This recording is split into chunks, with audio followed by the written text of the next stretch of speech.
নমস্কার বন্ধুরা, আমি সঙ্গীতা রান্নাঘরে আপনাদেরকে স্বাগত জানিয়ে আমি একটা নতুন রেসিপি তৈরি করব। সেটা হচ্ছে মাছের মাথার মুড়িঘণ্ট। আমি এখানে 5 পিস মাথা নিয়েছি। তাতে আমি একটুখানি নুন দিয়ে দেবো আর একটু হলুদ দিয়ে দেবো। আমি মাথাগুলো ভালোভাবে নুন আর হলুদ দিয়ে মাখিয়ে নেব।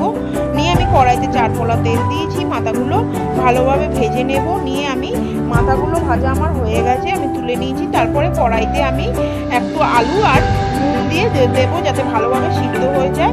আমি চালটা দেবো 1.5 কাপ। আমি চালটাকে ভালোভাবে ভেজে নেব।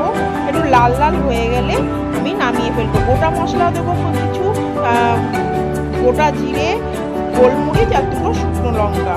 আর ভালোভাবে এটাকে গন্ধ ছেড়ে গেলে একটু এলাচ দিয়ে দেবো। তারপরে আমি পেঁয়াজ কুচি, বড় একটা পেঁয়াজ কুচি আমি দিয়ে দেবো। একটু টমেটো কুচি 2টো দিয়ে দেবো। একটু নুন দেবো আর কাঁচা লঙ্কা দেবো। ভালোভাবে কষিয়ে নেওয়ার পরে আমি এখানে আদাটা, গ্রেট করা আদাটা আমি দিয়ে দেবো। দিয়ে ভালোভাবে এটা মশলাটা যখন তেল ছাড়বে তখন আমি আলুগুলো আমি ওর মধ্যে দিয়ে দেবো। দিয়ে একটু ভালোভাবে নাড়াচাড়া করে তারপরে আমি চালটা দিয়ে দেবো।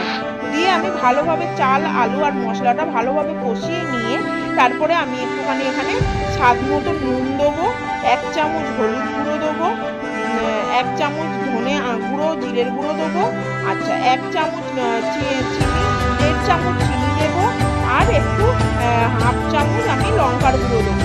দিয়ে আমি এটা ভালোভাবে মশলাগুলোকে ভালোভাবে কষিয়ে নিয়ে তারপর আমি জল দেবো। পরিমাণ মতন জল দেবে। জল দেওয়া হয়ে গেলে আমি এটাকে ভালোভাবে সিদ্ধ, চালটা যখন হয়ে যাবে তখন আমি মাথাগুলো ওপর দিয়ে দিয়ে দেবো।